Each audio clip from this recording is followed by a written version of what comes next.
YG12.com. Another video blog for 80408. This one we're going to be talking about is something I discussed earlier a little bit in the blog. This one's going to be about these Asian friends I know. These Asian girls were hard workers. They worked in a bunch, in a group together. They did everything that they were supposed to do, and extra shit for their employers, for their families, and for their friends. And let's just say that the company they worked for dealt with international items, supplies, logistics, all that kind of shit, international things. Okay, so a company with international things in their resume, you think that they would, not want to do anything to piss off international affairs and whatnot. Well, these four Asian girls were told they couldn't speak their native Chinese language at work. They were told they could not eat their native Chinese foods. When they were eating lunch, people would walk by, corporate office people, and spray Lysol throughout their cubicles and over their food while they ate, and were berated and made fun of, sometimes even to me.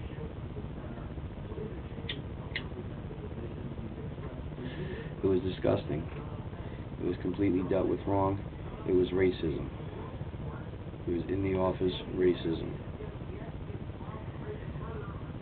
At one time, people went as far to break the microwave and put people's personal injury and health at risk and cause potential injury to them by breaking these microwaves and doing this to them. It's not really a cool thing. Somebody could have went up to cook their breakfast or their lunch and seriously got shocked or electrocuted or electrified, had some serious damage. I don't know how people could live with that, or how people can even sleep with themselves knowing that they had parts of doing that they stood up for that or defended that. These four Asian girls, pretty much after knowing that their corporation, you know what they were rewarded with for all this? A free lunch. These four Asian girls who would leave work in tears because of the situation, because of their feelings, not just one night, many of nights. Over a month, they went home in tears. And the person over their head would berate them and yell at them when I sat out their office. And I never cared for that. I never cared for anybody speaking to a female like that, especially in a workplace.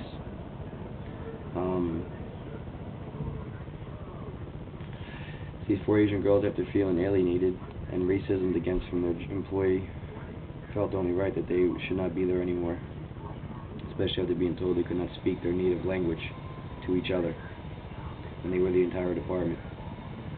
It was because their skin was yellow and not white, like all the wasps inside the building. And minorities are kept just to meet the quota. No offense to anyone. That's just my personal opinion and beliefs. I believe that's how it is around corporate America fully. At least 90% of it. And ladies were advised and advised time and time again. Many people to go to the lawyers with this. Even after being videotaped, even after being recorded, the Asian girl still didn't have it in her heart to do it. But let's just say, as people believe, they also have 2 years to file a charge against them, my understanding is. But that was some real racist shit that was done to those four Asian friends of mine, four Chinese friends of mine, four beautiful people, inside and outside, four people that busted their ass and gave them all for a company, and their company threw racism at them. I also have a friend that's a gay fella that worked for a company that dealt with gay material that was fired for racism as well. I'll be speaking of that also in the future. This one is about my 4 Asian friends that worked for an international company and were told they could not speak Chinese and had Lysol sprayed over their lunch. We were made fun of left and right and had microwaves intentionally broke and possible harm could have been done to them. Corporate America, whoa, wow. Sometimes it's rougher than the street, isn't it? Alright, that's my blog this time for YG12.com, www.YG12.com. Gotta love the W. And 8:04:08 late night. I'll be back with another one. I'll finish that story about the gay fella who got fired from the company. They worked in that, dealt with gay material, and he got fired for racism too. Thank you. Take care. Till next time.